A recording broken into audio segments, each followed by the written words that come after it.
Surat Dhulia highway પર brake fail થતા container divider પરથી નીચે ઉતર્યું, મોટી જાનહાનિ અટકી। સોનગઢ નગરમાં આવેલા ધુલિયા સુરત હાઈવે પર આજના વહેલી સવારે અકસ્માતનો દ્રશ્ય જોવા મળ્યો હતો। વૈશાલી ટોકીઝ નજીક આવેલા બ્રિજની નીચેના ભાગે એક કન્ટેનર ટ્રકનો બ્રેક ફેલ થતા ડ્રાઈવરે સ્ટીયરિંગ પરનો કાબુ ગુમાવ્યો હતો। પરિણામે ટ્રક ડિવાઈડર પાસેથી સેફ્ટી ઝોનમાંથી નીચે ખાબક્યો હતો। ટ્રક સુરત જીરા તરફથી આવતું હતું। અકસ્માત સમયે રોડ પર ટ્રાફિક ઓછો હતો, જેના કારણે મોટી જાનહાનિ થતાં અટકી ગઈ છે। સ્થાનિક પોલીસ સ્ટાફ અને ટ્રાફિક પોલીસ ઘટનાની જાણ થતાં તરત જ સ્થળ પર દોડી ગઈ હતી।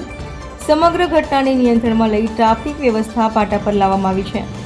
કન્ટેનરને રસ્તા પરથી દૂર કરવાની કામગીરી તાત્કાલિક હાથ ધરવામાં આવી છે। 24 ન્યૂઝ ગુજરાતના રિપોર્ટર હાર્દિક જોશીએ ઘટનાની રિયલ ટાઈમ કવરેજ આપી હતી। ઘટના સ્થળેથી મળેલી તસવીરો અને વિડીયો ફૂટેજ પરથી સ્પષ્ટ છે કે કન્ટેનર ભારે ગતિએ ડિવાઈડર પરથી નીચે ઉતર્યું હતું।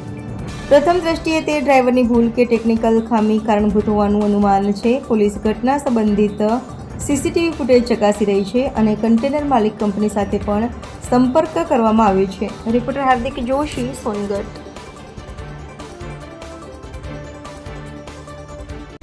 આપણે નિહાળી રહ્યા છે સુંદરનગરમાં મેન પુલ આવેલો છે।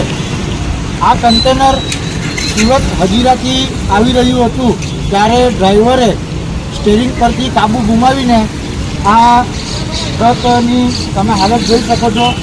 એ ટ્રક ડિવાઈડર પરથી બહાર નીકળી આવી છે અને ટ્રક જતી હતી જે તે પેપર મિલમાં।